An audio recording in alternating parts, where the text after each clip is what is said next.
Greetings my dears in love and light. Thanks again for being a Patreon supporter. This video is for you. Soul contracts. Why do we need to think about those? Now, what is a soul contract? Now, there's a couple of different ways to look at it. The first one is where before we incarnate, we might have agreements with other souls that we'll incarnate together and achieve certain things in certain circumstances. And then there might be agreements on objectives. So we might arrange and have our guides help us to achieve certain things in our lifetime, do certain things on our path. And our guides, our higher self, helps us to achieve those things. They steer us on our path potentially in order to achieve certain milestones, and we may or may not achieve those milestones. We may or may not have those experiences because we have free will and we can decide, but our higher self or guides help steer us to achieve those sort of learning and experience aims. So that's another type of soul contract that we might have with our higher self or spirit guides in order to have certain experiences. So all of this really is for the benefit of the higher self, our higher self, so it can experience what it wants to experience through us.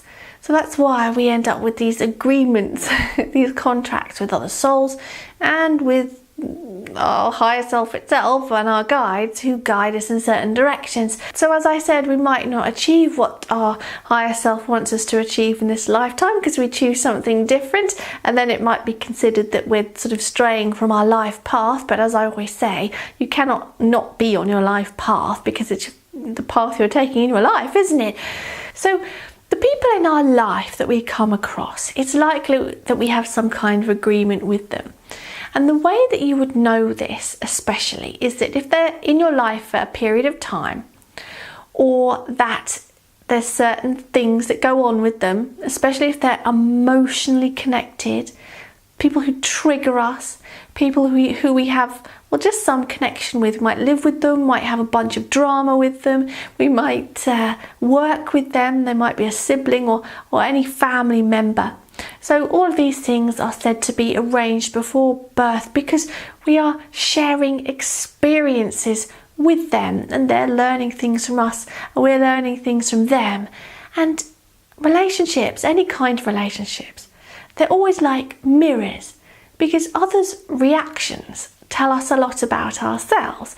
So we learn a lot about ourselves from other people, and these reactions may be right or wrong. I mean, that people might evaluate us and tell us what they think about us, rightly or wrongly. But again, it's all our learning and experience, whether we choose to accept these opinions or not. There's unlimited variations of things we can learn from each other in these soul contracts.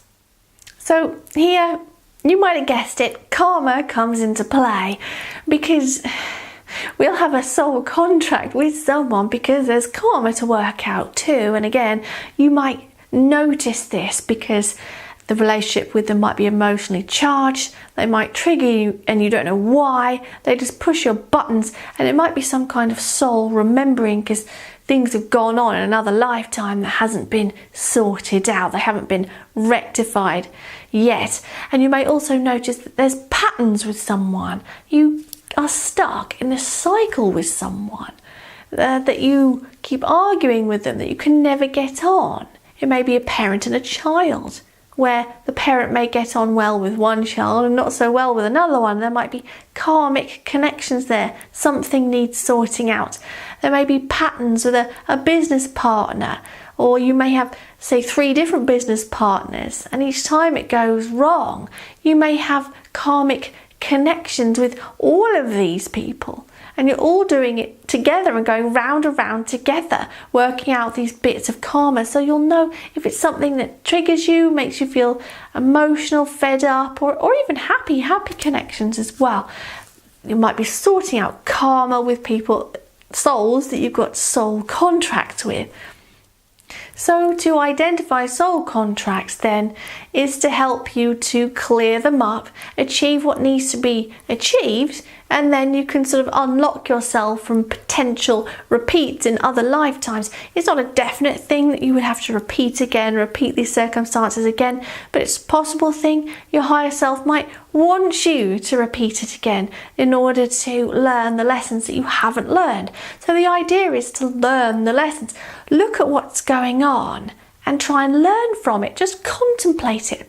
Instead of going along blindly with whatever's going on and getting frustrated, look at what you could learn from it. That's the way. So recognize it and then see what you can learn from it and try something different next time to help remedy it. So a linked karmic thing with a person that's going on, you might see repeating patterns in behaviors. You might be locked together, you might be dependent together, you might be stuck in a relationship together, you might have to live together, you might be siblings, so you're stuck together as children, things like that, you might be locked together. You may have had many experiences together, repeating kinds of experiences forming a pattern. As I said, emotionally charged experiences. Another one is you may have met under amazing circumstances. So let's say you met a new partner and it just seemed like crazy coincidence you ever met. Like, how did your paths even cross? And it just seemed like it was meant to be. Well, it may have been meant to be because you had a soul contract with them and that's your guides making sure you meet. And then the soul objectives type contracts is when you're struggling to achieve something. So if your higher self has made a sort of soul contract where you're needing to meet some sort of objectives in life, if you're struggling to do something, there's something you really want to do or achieve, but you're struggling to do it, there's patterns of behavior that keep occurring. So looking at your own behavior, things that keep manifesting in your life, like you keep manifesting a lack of motivation, or you keep manifesting the same kind of partner, or you keep manifesting the same kind of job. What is it here you're meant to be learning? So we're not talking about connections with other souls, we're talking about contracts with your sort of higher self here. These things keep manifesting in your reality over and over again. What is it that you need to draw from that? What is it you should learn and then maybe do something different next time, break that cycle? And what are you driven to do or fulfill? If you have this urge that you want to achieve or do something, that's probably some kind of soul contract happening. So what is the big deal in all of this? So as I've touched upon, to pay attention to all of the above and then fulfill these contracts potentially. Identify what's going on, learn from it. If it's repeating, try something different. And it's all about making it conscious, making yourself aware of what's going on so that these things don't have to repeat. You don't need new contracts in another lifetime with the same souls again. You might want to stick with a certain soul lifetime after lifetime, and that's your contract, to be together and have many lifetimes together sharing love, you see. So it's not all about getting out of contracts. You might want to stay in contracts. And if you're with someone you love very much and you feel like you've been with them over many lifetimes, experiencing that so you can really feel what it's like to share these experiences with someone, because you've got a contract with them in this lifetime to do just that. So becoming aware. All right then. So I hope you enjoyed this video on soul contracts today, and I'm sending you much love indeed, and have a lovely week.